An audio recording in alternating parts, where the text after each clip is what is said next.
सुदीप सोनू को भी चुनौती देता हूं कि सुन रहे हैं, गिरिडीह का झंडा मैदान आपके बाप का है।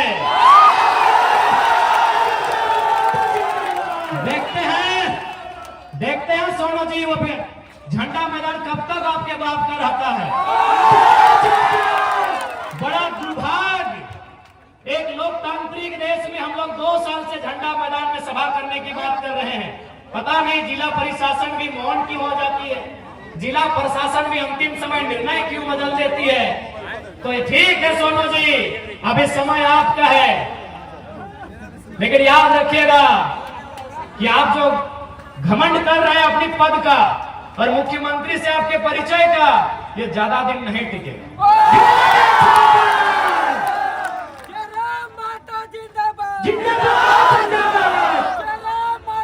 और याद रखिएगा, इस बार गिरिडीह की जनता आपसे हिसाब लेगी। गिरिडीह की जनता आपसे इस बात का हिसाब लेगी कि आपने जितना जीएम लैंड में कब्जा किया है, आपने जितना कंपनी और फैक्ट्री से दलाली लेने का काम किया है, उसका पाई पाई हिसाब गिरिडीह की जनता लेगी। माननीय सुदीप कुमार सोनू जी, इस बात को याद रखिएगा। आज केवल गिरिडीह की बात करें तो आज आपके आसपास इसी क्षेत्र में हजारों छोटी बड़ी कंपनियां हैं कि नहीं? आज इसी गिरिडीह में हजारों कंपनियां हैं, रंजित दा, है कि नहीं? हाँ मनोज दा, इसी गिरिडीह में हजारों कंपनियां हैं। आज आप देख सकते हैं, हर एक कंपनियों से धुआं निकलता है, लेकिन विधायक मौन है। अब सवाल ये उठता है कि विधायक मौन क्यों है? क्योंकि मैं आपको एक अनुभव बताना चाहता हूं। एक कंपनी के किनारे मेरा कार्यक्रम था, जब तक मेरा कार्यक्रम था कंपनी ने धुआं को बंद करके रखा था। यानी केवल मेरे कार्यक्रम से अगर धुआं बंद हो सकता है तो विधायक चाहेंगे तो क्या क्या बंद हो सकता है, आप सोच के देखिए। एक कार्यक्रम में जब तक मेरा कार्यक्रम था, मेरे कार्यक्रम से लगभग 300-400 मीटर की दूरी में एक फैक्ट्री था। उस फैक्ट्री में धुआं उड़ता है, लेकिन जब तक कार्यक्रम था वह धुआं बंद था। क्यों बंद था? न कंपनी के ओनर ने कहा था कि जब तक टाइगर जराम महतो मीटिंग करके चले ना जाए, धुआं मत खोलना। आप सोच सकते हैं, एक लड़का जो न विधायक है न सांसद है, अगर उससे इतना खौफ बन सकता है तो जो लोग संवैधानिक पदों में हैं उनसे कितना खौफ बनेगा, आप अंदाजा लगा लीजिए। अब सवाल है, क्यों नहीं चाहते हैं? ये क्यों नहीं चाहते हैं? नहीं, ये इसलिए नहीं चाहते हैं क्योंकि इन्हें वो कंपनियां चंदा देती है। ऐसा नहीं है कि जरा महतो को उन्होंने चंदा का प्रलोभन नहीं दिया। कभी उन्होंने स्कॉर्पियो तो कभी फॉर्च्यूनर जैसी गाड़ियों का ऑफर रखा है, लेकिन हमने एक ही लाइन कहा है कि मैं उस मिट्टी से आता हूं जिस मिट्टी में शहीद निर्मल महतो ने बलिदान देकर झारखंड राज लिया था। आप ये सौदेबाजी उनसे कीजिएगा जो लोग बिकना जानते हैं। हम झारखंड की राजनीति में टिकने आए हैं, और अगर हम टिक गए तो बेईमानों का बहुत बेहतरी से सफाया होगा। बिल्कुल बहुत बेहतरी से सफाया होगा। और मैं आपको कहना चाहूंगा, बहुत सारे लोग आपको कहेंगे कि ये लड़का नौजवान है, कभी कभी एग्रेसिव भाषण देता है, आक्रामक बातें करता है, मारने पीटने की बातें करता है। देखिए भैया, ये मेरा व्यवहार में है तो है। मैं कोई छुपा के अपना मेरा कैरेक्टर नहीं है जैसा सुदीप सोनू का है। मेरा कोई कैरेक्टर छुपा के नहीं है, मैं जैसा हूं आपके सामने हूं। मुझे टी शर्ट पहन के मंच में आना पसंद है, मैं आता हूं। मुझे खाली पांव पसंद है, मैं खाली पांव आया हूं। मैं कोई दिखावटी नहीं, मैं जो हूं सो हूं। लेकिन हाँ, इतना कह देंगे, मैंने 2 साल झारखंड को देखा, बहुत करीब से देखा। लगभग नहीं करने तो 20 करोड़ मुआवजा हम लोग लड़के दिलाए। 20 करोड़ रुपया हम लोग मजदूरों को लड़के दिलाए। कहीं कहीं नहीं भी दिला पाए, ये भी सही है, लेकिन 20 करोड़ और लगभग 1500 नियोजन हम लोग लड़के दिलाए। उस लड़ने के क्रम में झारखंड को मैंने बड़े करीब से देखा कि झारखंड में नियम से बात करने से ये राज नहीं चलेगा। इस देश में गांधी का भी आदर है, इस देश में भगत सिंह का भी आदर है, और मुझे लगता है झारखंड में भगत सिंह का चरित्र होना चाहिए। मैं आपको एक ताजा घटना बता रहा हूं।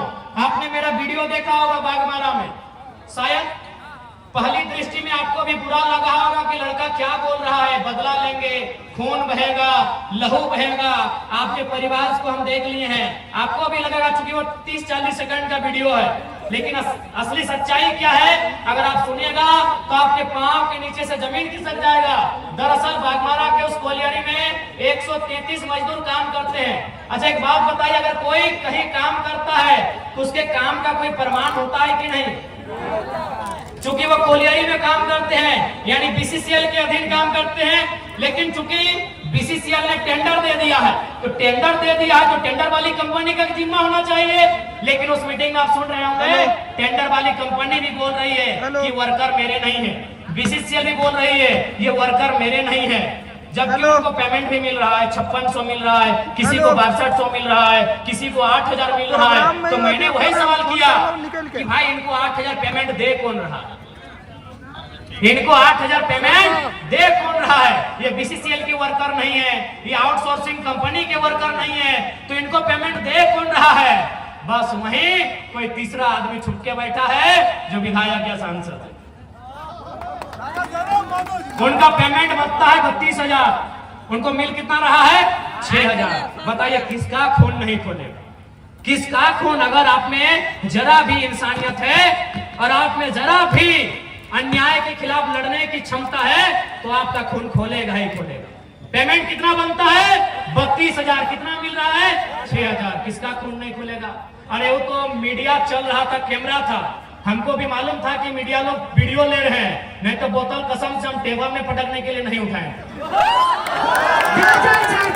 अगर वो लाइव नहीं चलता ना तो एक पदाधिकारी का कपार में पटकना। अब आपको अगर मेरा ये कैरेक्टर नहीं पसंद है वोट मत दीजिए, झूठ बोल के वोट नहीं लेना। अगर हम लोग सत्ता में आ गए तो बिल्कुल रिएक्शन होगा, जनता के साथ रिएक्शन नहीं होगा। बेईमान और भ्रष्ट पदाधिकारी है उनके साथ रिएक्शन होगा। मैं आपको इसी गिरिडीह लोकसभा की एक घटना सुना रहा हूं। गिरिडीह लोकसभा, गिरिडीह विधानसभा पीरटन की घटना है। हमारे पीरटन के साथी भी आए, उनसे पूछिएगा। एक दिन उस ब्लॉक परिसर में 2 ऑफिसर चाय पी रहे थे। बातों बातों में चर्चा शुरू हुआ। एक ऑफिसर ने कहा कि सर जयराम महतो का बहुत हवा है, लाखों लोग उसे सुनने के लिए आते हैं, लग रहा है वो गिरिडीह लोकसभा जीत रहा है। तो दूसरे ऑफिसर ने कहा सर अगर वो जीत भी जाएगा तो क्या उखाड़ लेगा दिल्ली जाके, दिल्ली में उसको भाषण देने का मौका भी नहीं मिलेगा। वो एनडीए से भी नहीं है, इंडिया से भी नहीं है, वो मोदी की तरफ से भी नहीं है, वो राहुल गांधी के भी तरफ से नहीं है, तो जयराम महतो क्या उखाड़ लेगा सर दिल्ली में? तो दूसरे अफसर ने कहा कि सर आप ठीक बोलते हैं, जयराम महतो दिल्ली में कुछ नहीं उखाड़ पाएगा, लेकिन सर मेरा दिल कहता है जहां से गिरिडीह शुरू होता है और जहां गिरिडीह खत्म होती है, अगर वहां कोई बेईमान पदाधिकारी उसको दिखा तो रोड में पटक के मार देगा सर। ये मैंने नहीं कहा, ये उस अफसर ने कहा कि जहां से गिरिडीह शुरू होती है और जहां गिरिडीह खत्म होती है, अगर प्रखंड लेवल में या पंचायत लेवल में कोई अफसर मनमानी किया, फुटानी किया तो जयराम महतो उसको पटक के मार देगा सर, ये गारंटी है। यही बेरमो विधानसभा की एक घटना है। एक आदमी को अटेंडेंस रोक दिया गया था। वो आदमी हमारे पास आया, बोला भैया ये ऐसा बात है। हमने कहा कि अधिकारी को फोन लगाइए, तो बोला नहीं एसपीओ की पीओ था, बोले लगाइए फोन। तो हमने फोन लगाया, उनको परिचय दिए कि सर हम जयराम कुमार महतो बोल रहे हैं, इनका अटेंडेंस बंद कर दिया गया है, गरीब आदमी है, नौकरी में रख लिया जाए। उधर से अधिकारी की आवाज आती है कि कौन जयराम महतो, हम तो नहीं पहचान पाए। हम इतने बोले कि आप विधायक और सांसद का खाली आवाज पहचानते हैं ना, अच्छी बात है, तो हम आज आपको फोन नहीं करेंगे, फोन काट रहे हैं। अब आपसे हम 2 महीना के बाद मिलेंगे, लेकिन दुआ कीजिएगा कि हम चुनाव ना जीते। अगर चुनाव जीत गए ना और रोड में जहां दिखेंगे पटक के दामोदर नदी में गाड़ देंगे। विश्वास कीजिए 10 सेकंड के बाद उस अधिकारी ने कहा कि जयराम बाबू बोलिए क्या काम है। 10 सेकंड में उस अधिकारी ने कहा कि जयराम बाबू बोलिए क्या काम है। हमने कहा काम हो गया है, रख लीजिएगा इसको। 10 सेकंड में, ये कोई बड़ाई नहीं कर रहे हैं, शेख साहिद हमारे उपाध्यक्ष है, वो उसको लेके आए कि पूछ लीजिएगा कौन है, हम अपनी बड़ाई नहीं कर रहे। शेख साहिद यही मंच में शायद बैठे हैं, उनसे पूछिएगा वो आदमी कौन है जिसको नौकरी से निकाल दिया गया था। और हमने बस इतना ही कहा था कि अगर आपको विधायक सांसद का पैरवी पसंद है तो 2 महीना के बाद हम आपसे बात करेंगे, यदि जीत गए तो हम बात नहीं करेंगे, दामोदर नदी में पटक के गाड़ देंगे। इसका मतलब क्या है समझे कि नॉन मैट्रिक मंत्री बनाइएगा तो क्या होगा, चोर गुंडा लोग को विधायक बनाएगा तो क्या होगा। अफसरशाही पूरी तरह हावी है, मैनेजमेंट पदाधिकारी मजदूर के ऊपर चढ़ के बात करते हैं। इसलिए झारखंड को मीठी मीठी बात करने वाला लीडर नहीं चाहिए। यदि आपको लगता है मीठी मीठी बातों से झारखंड का काम हो जाएगा तो हमें मत चुनिएगा, हमें मीठा मीठा बात करने नहीं आता है। हमें मीठा मीठा बात कल्पना भाभी की तरह मीठा मीठा बात करने नहीं आता।